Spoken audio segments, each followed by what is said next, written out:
Hola queridos amigos, ¿cómo están? Nuevamente nos encontramos aquí, hoy día jueves de esta Semana Santa, día jueves de la vida de Jesús también. ¿Qué ocurrió en este día, en la vida de Jesús, en esta última semana que transcurrió aquí en la tierra, cuando Él estuvo aquí entre nosotros con sus discípulos? Queremos contarte que en el día de hoy, como ya adelantamos ayer, Jesús celebraba la última cena con sus discípulos. La última cena también nos habla del huerto de Getsemaní, que Él estuvo allí sufriendo por todos nosotros. Quiero contarte que eso se encuentra en los capítulos de Mateo 26, Lucas 22 y Marcos 14. En esos capítulos nos retrata vívidamente lo que fue la última cena y la agonía de Jesús en el huerto de Getsemaní. También en el libro de Juan nos habla algo sobre ello con diferentes matices. Pero esta última cena que fue tan representada a nivel artístico, hay pinturas que nos hablan de ella.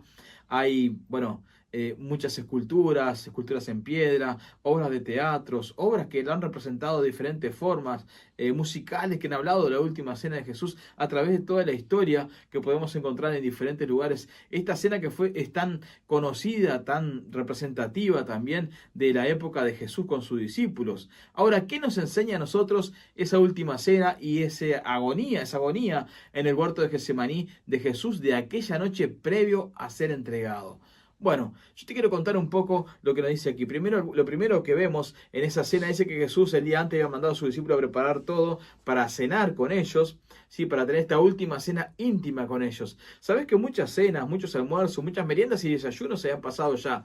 3 años Jesús hacía que estaba con sus discípulos, recorriendo toda la zona, haciendo milagros, haciendo un montón de cosas, sanando personas física, emocional, espiritualmente, liberando, predicando, enseñando, haciendo libre a las personas también de la religiosidad, de la religión, a eso que ata tanto al ser humano. Sin embargo, esta era la última de todas las cenas, un día muy especial para los discípulos, aunque no sabemos si ellos lograron percibirlo en ese momento, sí, tal vez después. Entonces, lo primero que vemos es que Jesús en la cena nos habla de compañerismo. Dice que Él se reúne a celebrar esta cena con ellos y cuando uno se reúne en una mesa a comer con alguien es porque realmente lo conoce, porque es un compañero, porque es un amigo, porque es un familiar. Y para Jesús sus discípulos eran familia. Él decía: ustedes son mis amigos y hacen lo que yo os mando, ustedes son mis seguidores, ustedes van a hacer cosas mayores que las que yo hago, yo voy a ir a morir por ustedes. Todas esas cosas decía Jesús esa noche, hablando del compañerismo que Él tenía con sus discípulos. Sin embargo, los discípulos entre ellos, algunos discutían y le decían a Jesús: yo quiero estar cerca tuyo, no como estos, más cerca tuyo en tu reino, no como aquel otro. Había competencia.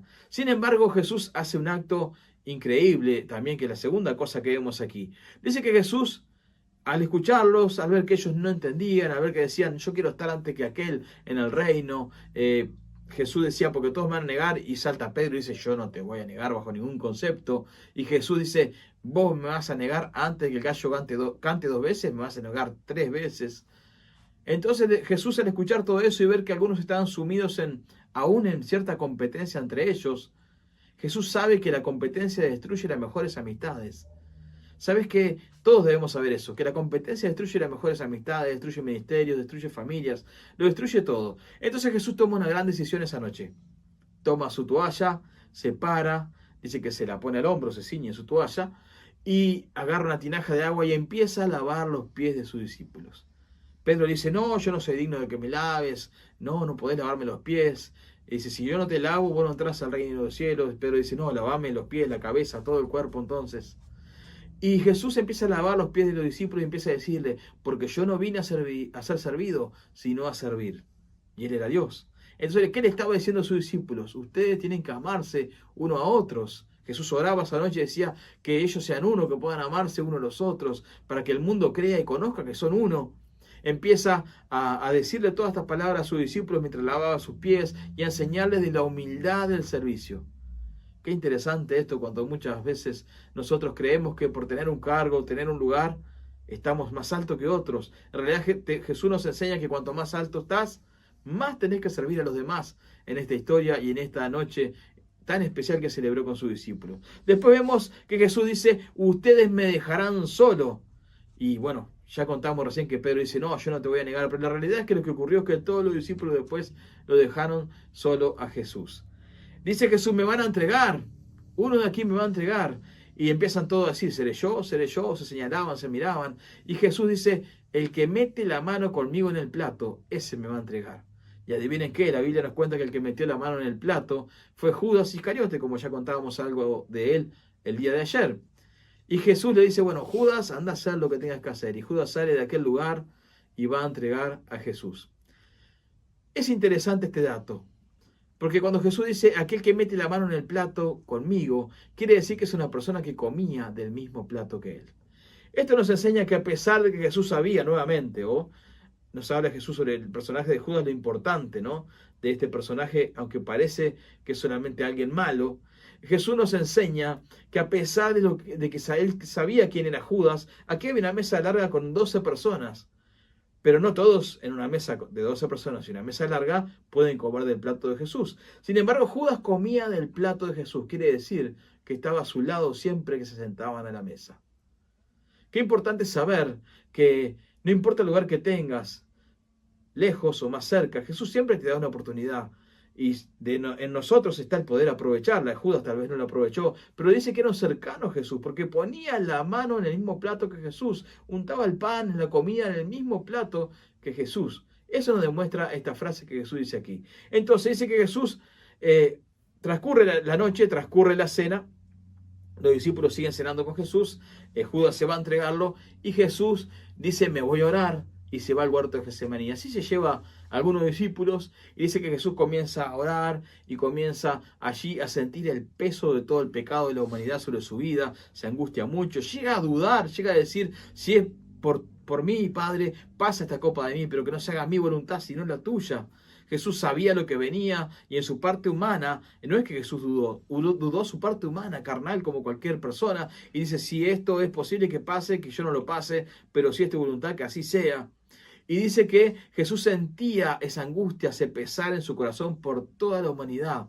Era una lucha espiritual que él tenía. Y dice que iba a ver que estaban haciendo sus discípulos y los discípulos durmiendo. Y Jesús le dice, no pueden velar conmigo una hora, están durmiendo. Y volvía e iba a orar. Y dice allí, la Biblia nos cuenta en estos capítulos, que Jesús sudó sangre.